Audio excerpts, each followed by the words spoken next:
Hi, good evening. Welcome to N.O.B.L TV. I'm John Franklin. Thanks for tuning in. We're the Chicago chapter of the National Organization of Black Law Enforcement Executives. Today we're going to be talking with Eric Washington, who's the Deputy Chief of Chicago Police Department's C.A.P.S Community Policing Program. But before we get started, let me remind you can watch us here at CAN 21 or by way of the internet at cantv.org/hotline. Now, this is a live interactive show, and you'll be welcome to call us here at 312-738-1060. We'll be taking some calls very shortly. Again, thank you, Deputy Chief Washington, for being here today. Let's get the conversation started by providing our viewers with some history on your career with the Chicago Police Department. Now, I understand you just today, as a matter of fact, you're celebrating your 30th anniversary working for the Chicago Police Department. What a milestone. Yes, it is, and thanks for having me here today, John. Glad to have you here. So let's talk about when you started. When were you hired? What year? I was actually hired in 1986, November 17th, 1986, at 7 o'clock a.m. I walked into the Chicago Police Academy at 1300 West Jackson. Now, you've had a lot of different posts before you got to your present position as Deputy Chief. Let's talk about some areas you've been at. You worked as a detective, I believe, correct? No, not a detective. I started off in the 5th District out in the Roseland, West Pullman area. I started off working the beat car. And as everybody does. As everybody does. And in 1988, I started working TAC, worked TAC, and I ended up working TAC for 11 years out in the 5th District before I made sergeant. Okay. Now, when you made sergeant, where'd you have to go to? I made sergeant in 1998, and at that time, I went to the 10th District over. At that time, we were located on 22nd and Damon. Right, the old station. Yep. So now, I know you and I worked together in narcotics for a while also. I ended up coming to narcotics in 2003, but that was after, like I said, I made sergeant in 1998, and during my time in the 10th District, I spent time as a community policing sergeant. I did a little relief as a tax sergeant over there, and then in 2000, I ended up going down to work at headquarters. The department was starting a risk management unit up under the superintendent's office, and I went down there, which was supposed to be for 2 to 3 months. I ended up spending 3 years down there, and I think we did some pretty good work down there. Now, after you left narcotics, where'd you go after that? I didn't leave narcotics until I made lieutenant. I made lieutenant in 2006, and then went right back to the 5th District. And then the commander at the time made me the C.A.P.S lieutenant. In the 5th District. Okay. Was there for about a year. After that, I ended up going down to education and training, and I was the commanding officer of the Instructional Design and Quality Control unit, which essentially overlooked, did curriculum building, looking at curriculum both for in-service and for recruit training. Was there for a year, and in March of 2008, I was promoted to commander then of the 11th District. Now let's talk about the 11th District. Kedgen Harrison, the Fillmore District. You have done more tours of duty as commander of 11 than anyone probably in the history of the department. You've been there a total of 3 different times, correct? Correct. Like I said, I first went there in March of 2008. I was there from until August of 2009. At that time, I left there, went to the back to Organized Crime Division as the lieutenant over in gangs. Spent a year and a half there as a lieutenant in Organized Crime for the gangs unit, and then in March 2011, I was promoted again and went back to the 11th District. From there, I was in the 11 from March 2011, and then in October 2013, they did a lateral move. I went to back to organized crime as commander of our narcotics unit. Right. Spent my time there from October 2013 until September 2014. At that time, I was asked to go back to the 11th District as a commander, and I spent from September 2014 through the end of January 2015.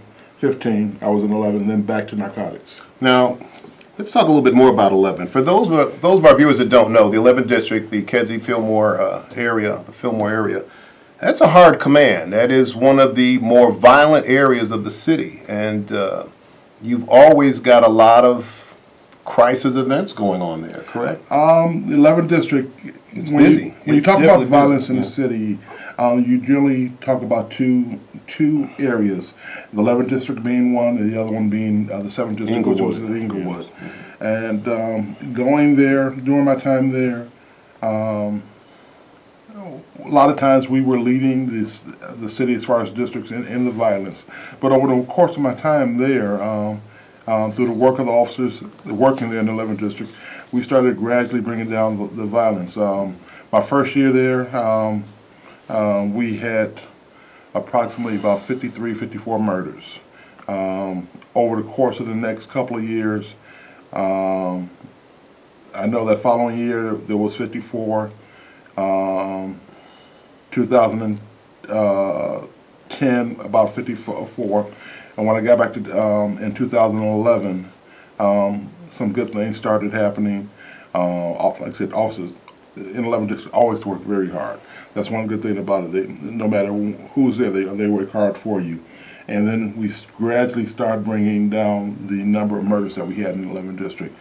When I left for 2013, like I said, I wasn't there for the last 2 months, but the district ended up with about 34, 35 murders, which was the lowest it had been. Sure, that's a big improvement. And probably about, we go back until early 70s. I was going to say, it low. had been at least 20 years, yeah. I can tell you from my time being a Sergeant 11, it was a privilege to be there. Every time I went on a call, I was fortunate to have great backup out there. It's one of the best places I ever worked. Now let's talk about your relationship with the various community-based organizations in the Lawndale area when you were out there. How did that prepare you for your current role today as Deputy Chief of C.A.P.S? Well, like I said, from my previous history, like I said, working as a community policing sergeant in 10, and not only did I work as a community policing sergeant, I spent some time doing training for the department for our B team leaders, which were the sergeants, during the time frame of between 1999 and 2000. So I had a lot of immersion working within our community policing program. Like I said, that, and then C.A.P.S lieutenant, and getting to the 11th district as a commander. The one thing I knew that was important was working with the community-based organizations, faith-based organizations, and that was one of the things that I wanted to make sure that I was doing, because in order to deal with whatever the problems are in the respective communities, you have to be working with the community. And I say this often: police, law enforcement in general, are a small contingent of what's going to solve the problem. Your biggest contingent, your biggest resource that you're going to have that's going to help solve that problem is the community. Most definitely. Deputy Chief, look like we have a caller on the line. Hello, caller. Good evening. How are you? Hello? Oh, hello. Hi. Good evening. Hi. How are you, caller? Hi. Good. My question is, given the importance of C.A.P.S now, how is the department getting other officers involved besides the ones that are assigned to community relations? That's a very good question. Very good question. Very good question. Some of the things that we're doing, one of the biggest complaints that I hear on a regular basis is that we have officers, all they do, they're riding around in the cars and they don't stop and they talk to people. And this is something that we have to impress upon our commanders, our sergeants and lieutenants, those immediate supervisors out in the field. It's more than just riding around answering the calls, doing street stops. In order to build trust, to guide and direct, what we have to do is we have to get these officers out of the cars.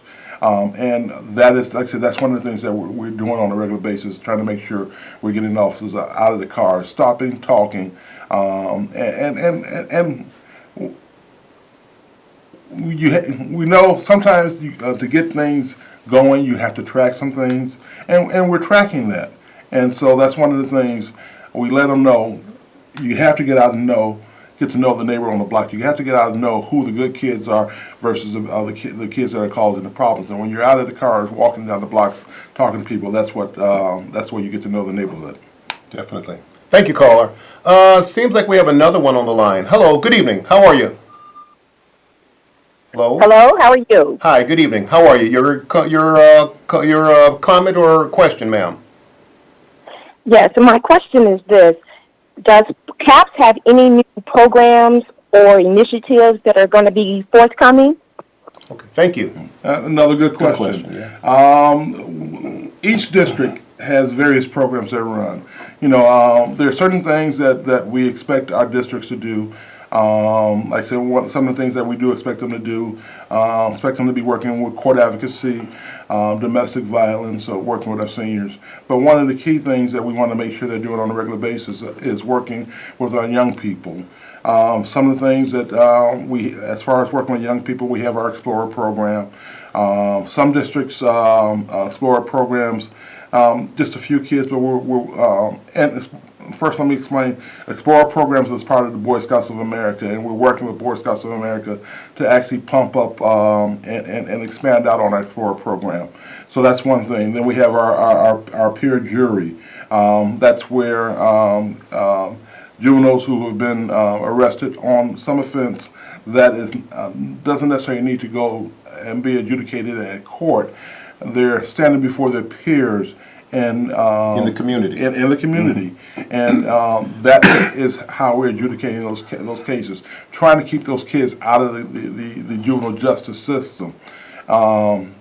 We do a number of other different things. Some districts have sports programs. Some districts do other activities with the kids, but we're always looking for different things and different organizations that we can partner with. We can't run it all, and the idea is we shouldn't have to run it all. If we partner and work with the community-based organizations and faith-based organizations, that's how we're going to make sure we're making those connections. Thank you, caller. Looks like we have another one. Hi, good evening. Hello? Hello? Hello? Yes. Hello, can you hear me? Yes, I hear you, ma'am. Go ahead. How are you? Can I get your comment or your question, please? Okay, my question is regarding community engagement and how they foresee the C.A.P.S unit engaging in each individual community when they haven't been able to pull everybody out. I think it's a good question, and I just want to clarify a little bit. You're asking how are we doing in community engagement to pull different members of the community out? Well, how to get them engaged when they're fearful that the wrong people are actually attending the meeting. Oh, okay. But how can we get that trust factor for our C.A.P.S meetings to be able to attract the neighbors to actually come out and attend? Good question. That is a very good question, and I thank you for that question. One of the things that we have to do, a lot of that is going to be built on the trust that the community is going to have in us as the police. That fear that you may face retaliation by working with and associating with the police. Again, I want to step back to what I said earlier. The biggest resource, the biggest contingent out here is the community residents. And we have to let them know that they don't stand alone. We as the police department, we have to make sure they know that we're there to work with them and support them and back them up. But we also have to start gathering those different members of the community that are a little fearful.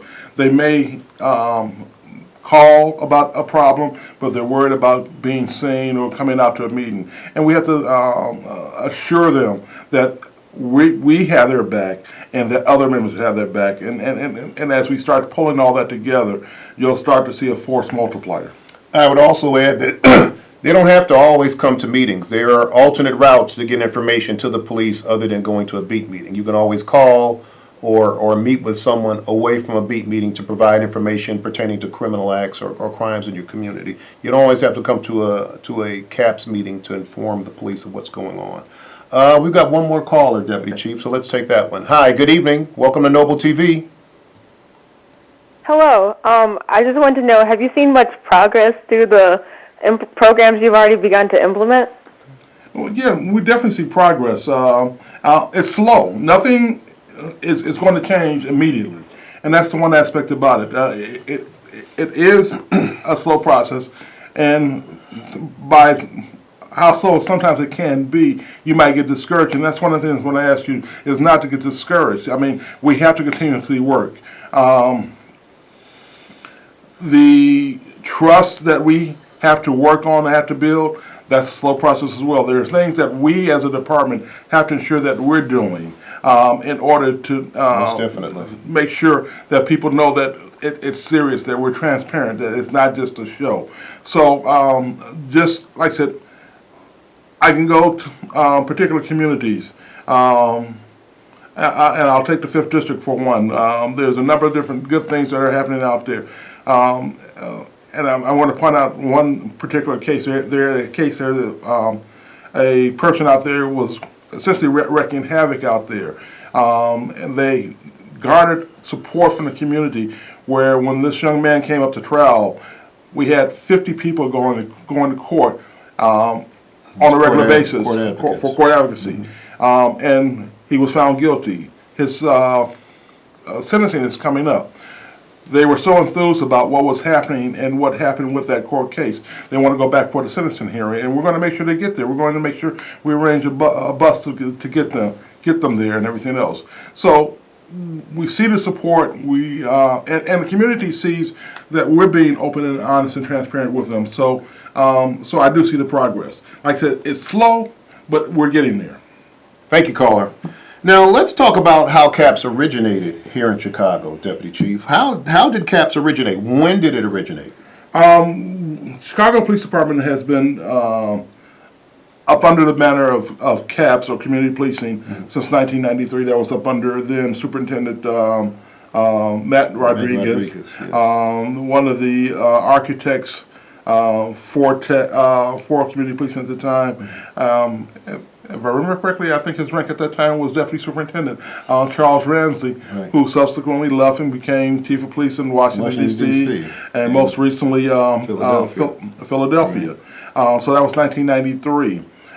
We were one of the first departments to implement community policing, and we were at the forefront. So we were doing a number of good things.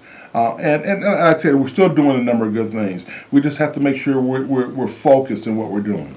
Now, what is the primary role of C.A.P.S? What is the primary role? And what are we doing differently in C.A.P.S today as opposed to 20-something years ago when it first came into fruition under Deputy Chief Rodriguez? Primary role of C.A.P.S, or community policing, is to ensure that we're working with the community, empowering the community to help resolve and solve the issues and crime issues, major or minor, within the community.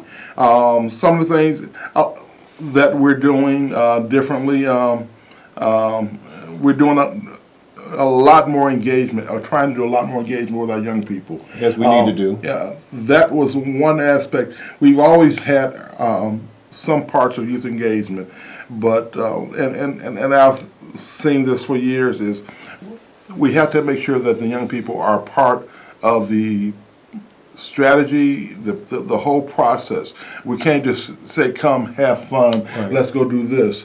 We have to talk with them. We have to, because they have good ideas also. Sure, definitely. And they may have an idea that's going to help, because a lot of the issues and complaints that come in are about young people. You got that right. So if we're not engaging them, talking to them, because they have ideas on way to solve it. And it could be as simple as, we have nothing to do. So we have some to activities. we have to ensure that we're working with our young people, and not just middle-aged and seniors and everything else. We have to make sure the young people are part of it. Most definitely. Looks like we got one more caller. Hello, caller. Hello. Welcome to N.O.B.L TV. Hey, how you doing, Chief Franklin and Chief Washington? How are you? Good evening, sir. Good evening. Your question, your comment? Yeah. Question and comment. I'll make it pretty fast. I think it's a great show. And I was just concerned, question regarding, does the organization reach out to youth, high schools, grade schools, to kind of get a dialogue established with, young kids to, keep the connection as they get older. And as far as CAPS, the turnout citywide, are the numbers? Do you have the numbers on that? Okay, thank you. Good question. First, I'll address the number issue. I don't have any numbers with me. But I can tell you that are the numbers as high as they were in 1993, 1995? No, they're not as high. I mean, because like I said, based on circumstances and a lot of other things, some people came a little discouraged, and we had to re-enthuse them to come back. Now, your question about staying engaged with the kids, we do a number of different programs. We have as part of our special activities, we have a school visitation unit. We teach Dare and Great in the grammar schools. We have a program that we actually partner with N.O.B.L.E that we include some grade schools and some high schools called Law in Your Community, which is a law literacy course where we're working both in high school and grammar school. One of the things, and this is something, I don't know how many community meetings I've gone to, and different meetings where everybody asks, what happened to Officer Friendly? And that's one of the things that we're working to bring back. We've identified officers that we're going to put in the school, doing those things, and teaching the kids, getting them to know that the police are there for them and that we're their friends and they're our friends. So we're going to be back doing Officer Friendly. And we're looking for a lot of different things. Like I said, it's not just things that we're developing within the department. We're looking to work with other organizations. We have manpower that we can bring and help assist in different things. And it's your program, but we're coming to make sure that we're part of it as well. Thank you, caller. Looks like we have one more on the line. Hello, good evening. Yes, I'm going to be real quick. Thank you for having our favorite Washington there. This is Miss Griffin from the 6th District. We're that outreach. Thank you. Thank you. Over there, and we're tremendous, and we are a team. We're the best in the city, the 6th District. Thank you much. Your 626 does very good work, and I do appreciate you guys. Thank you for calling in. Now, let's talk about the superintendent. He's indicated at budgeting hearings that he wants to make a special effort to enhance or reinvigorate CAPS. Where do you see that going? Well, one of the things that the superintendent has recently done is that he has established a community policing advisory board, which will be comprised of members of the department and members from the community, and then members from the academic realm. And we're going to look at the whole aspect of community policing. Like I said, we've done some great things and some good things, and I think we're still doing some good things, but we need to improve. We have to make sure we're continuously growing. You can't sit in one place and be stagnant and say, I'm great. So that's one of the things this advisory board is going to do, is look at what we've done in the past, where we are now, and where we need to go.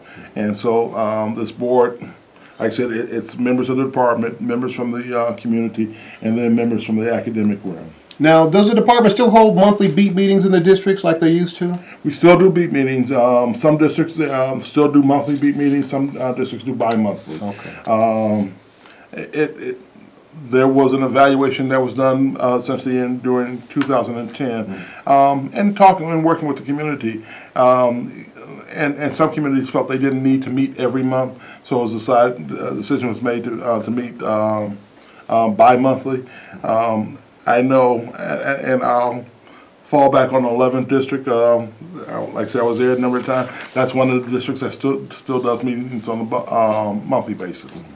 Now, what are your observations since you've become the deputy chief of CAPS? Is the public showing an eagerness to embrace CAPS under your command now?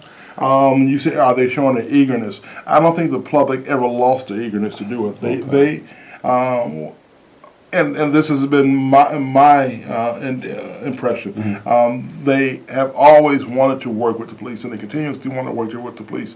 We just got to make sure we're doing the things that we're supposed to be doing. Sure. And working with them. Now, has there been an increase in CAPS staffing since you've taken over command of CAPS? Good question. And just recently, I put out to our districts, I wanted them to do an analysis on on the personnel that they had working in the community policing office and the needs of their respective community. And based on that, I allowed them to increase their manpower for the community policing office up to 6 officers. Okay. So that was a recent a thing that I put out to them. So we have a number of officers that have gone up. Some have gone to 6. Some, based on analysis, they felt they only needed three or 4.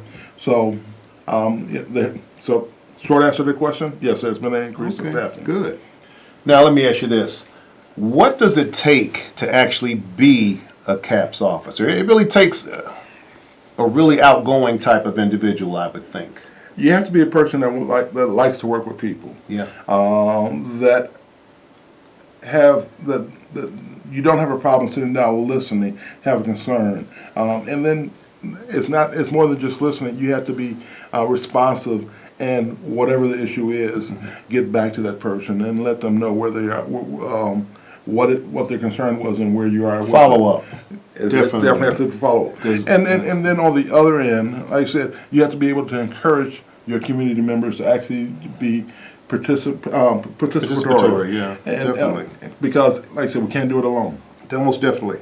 Now let me ask you this: how are you working with the police academy in implementing the training with the training division that provide the public with policing from the perspective of the police officer? Are we doing anything like a public police academy, anything like Citizens Police Academy, anything like that? We do the Citizen Police Academy. We actually have 2 sessions, and actually we actually just finished up our last instructional class this past Tuesday.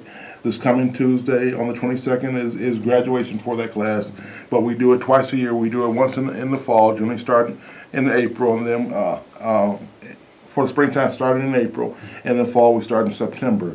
So, like I said, this coming Tuesday is graduation for this most recent class. Oh, excellent. And then we'll be starting up sometime in April. We don't have the date yet, but anybody interested in being in Chicago Police Citizen Academy, you can contact your respective community policing office.